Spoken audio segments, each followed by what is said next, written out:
Okay, so have you ever opened up a city council agenda?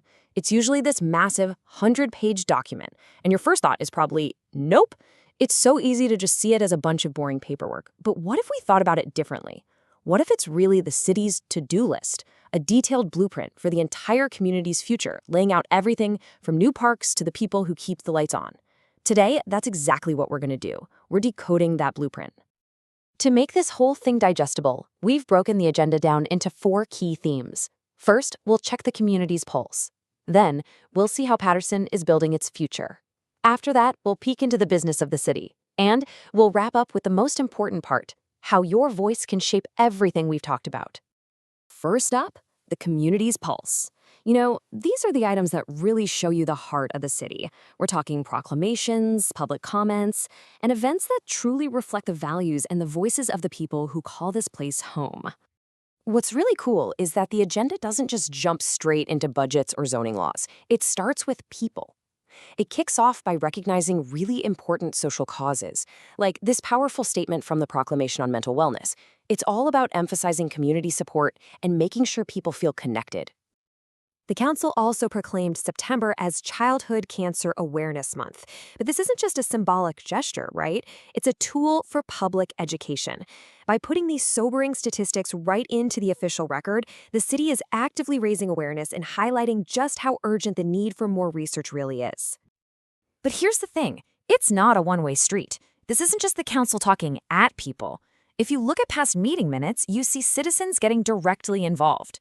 In the items from the public section, you've got residents bringing their own ideas and concerns straight to the council.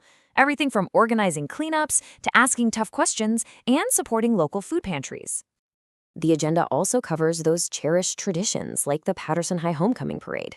But making these things happen takes more than just a thumbs up. Here, we see the real, itemized costs for traffic control.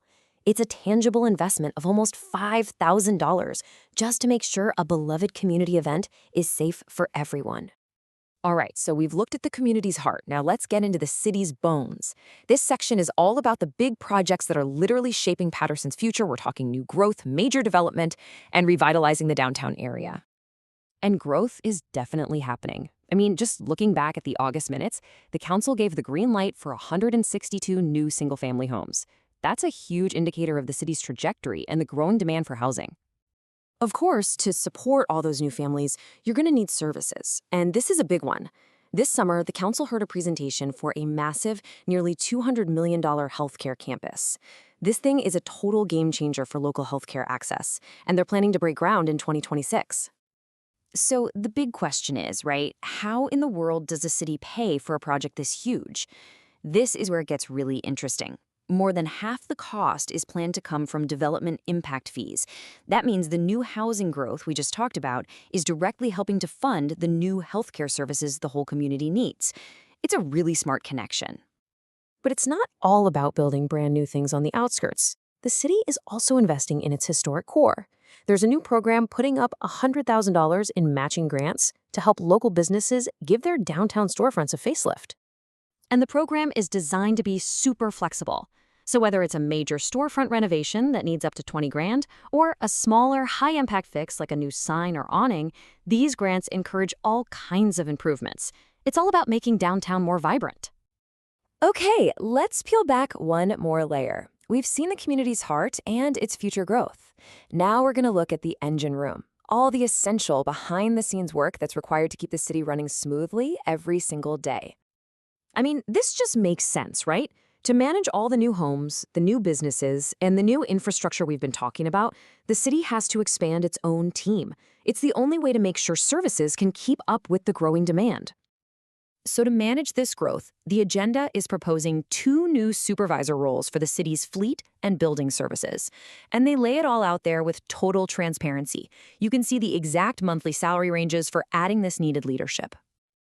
You're going to see acronyms like JPA in these documents, and it's easy to just skim past them. But this one is actually pretty simple. A joint powers authority is just a fancy way of saying cities are teaming up. In this case, Patterson is part of a JPA with 53 other agencies to get better, more cost-effective insurance. It's all about strength in numbers. These agendas also handled the really practical, boots-on-the-ground issues. This request for $30,000, for example, is to replace a failing patch of landscaping with something that's drought-tolerant. It's a small project, but it's got big goals: saving water, cutting down on maintenance, and making the city more sustainable. All right, we've covered a ton, from community proclamations to multi-million-dollar projects. But now we get to the most important part: how you can actually make your voice heard in all of these decisions. So you want to speak directly to the council? The process is laid out right there in the agenda.